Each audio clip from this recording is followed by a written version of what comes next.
Sinka István. Bárány születik. Nagy ősi tölgyek állottak egy kis oláfalutól nem messze, hatalmas birtokon, olyan 10 000 holt körülin. A tölgyfák mellett 2 szalmakazal volt, alapos 2 szalmakazal. Annak tövében volt az én tanyám. Akkor még birkákkal viaskodtam, meg a téli szelekkel éjjel és nappal.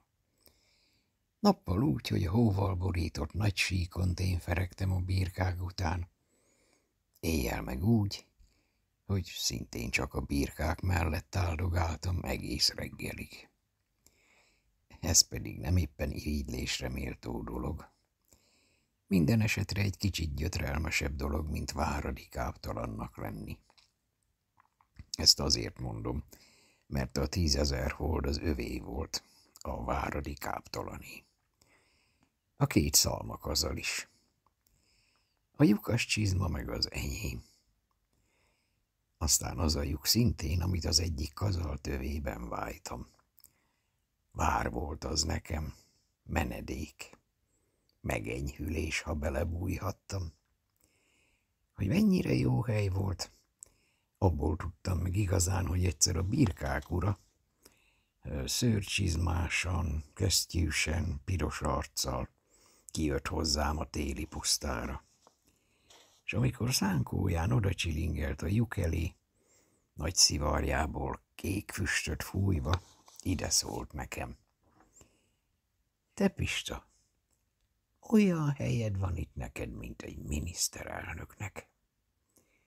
És hogy megmutassa, milyen igaz, amit mond, leszállt a szánkóról, és bélelt téli bundájában bebújt a lyukba.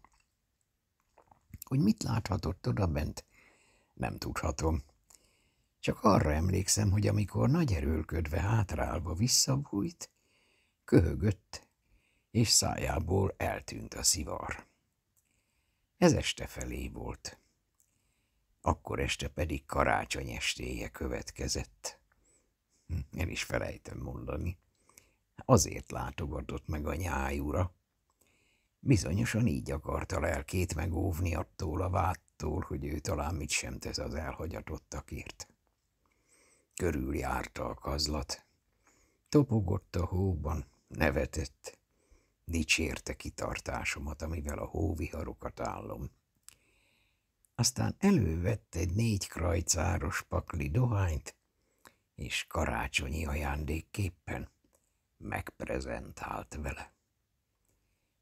Amikor észrevette arcomon az árnyékot, méltatlankodva kifakadt. Taknyos.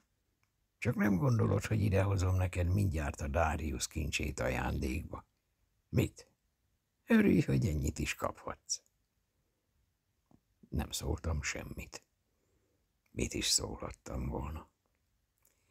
Rávetettem szemem a birkanyájra, és csodálkoztam, hogy milyen ügyesen durkálják a havat, mintha tán akkor láttam volna először.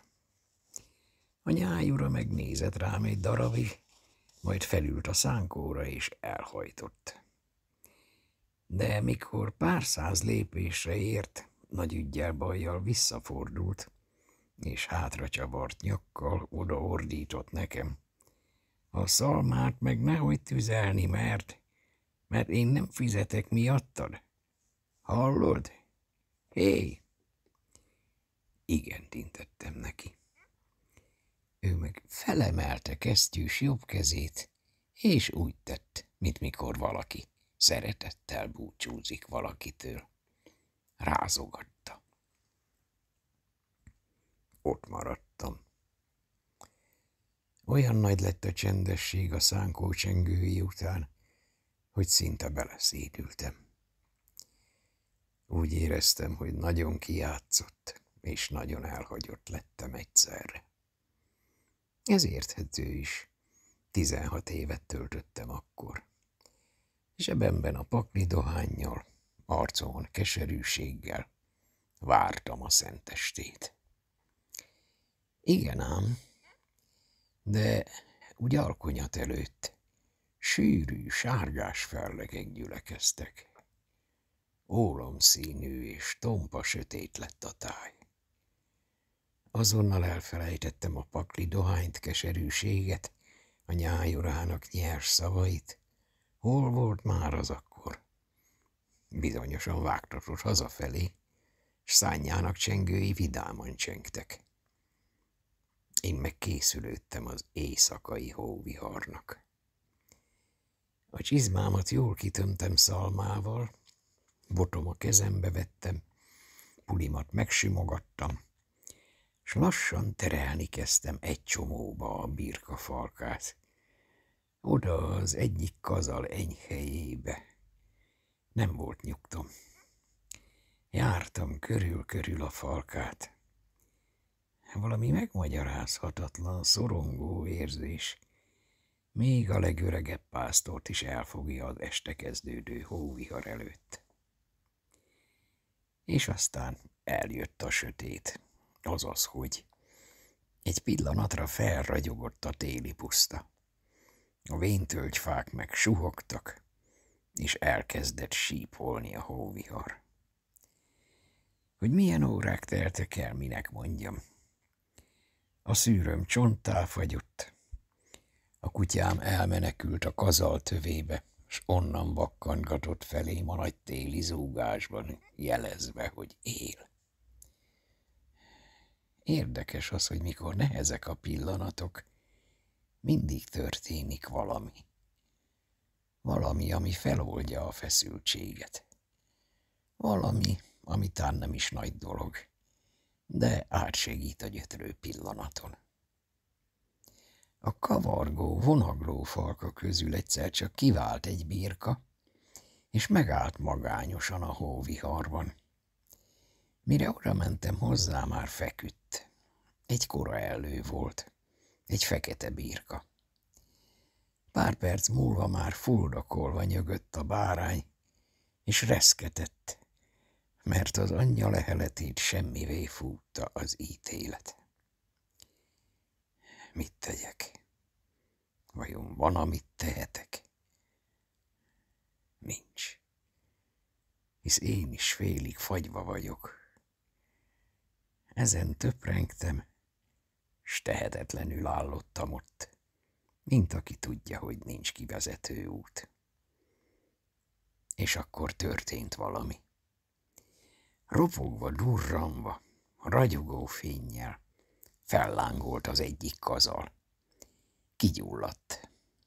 Mégpedig attól a szivartól, amit az uraság délután kiejtett a szájából, amint bent a szalmajukban megköhögősködött. És lett a püspöki szalmakazal az én 16. karácsonyomon ünnepi gyertya. A táj messze megvilágosodott. A birkák megenyhülve álltak meg a kavargásban.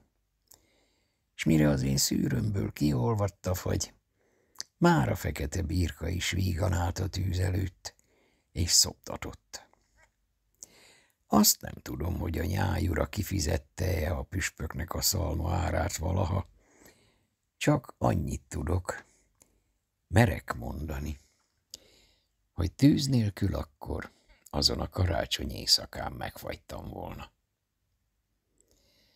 Arra még emlékszem, hogy karácsony reggelén a vihar után ragyogva sütött fel a nap, s ahogy a falka elindult legelni, a fekete birka mindjárt visszafordult, és csalogatta az ő karácsonyi bárányát.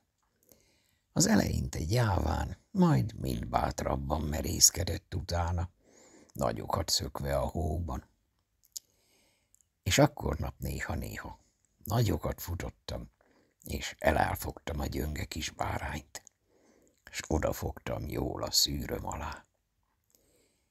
Így játszottam magamnak karácsonyt. Azt hiszem, még ma is azt hiszem, hogy kettőnk közül én voltam árvább.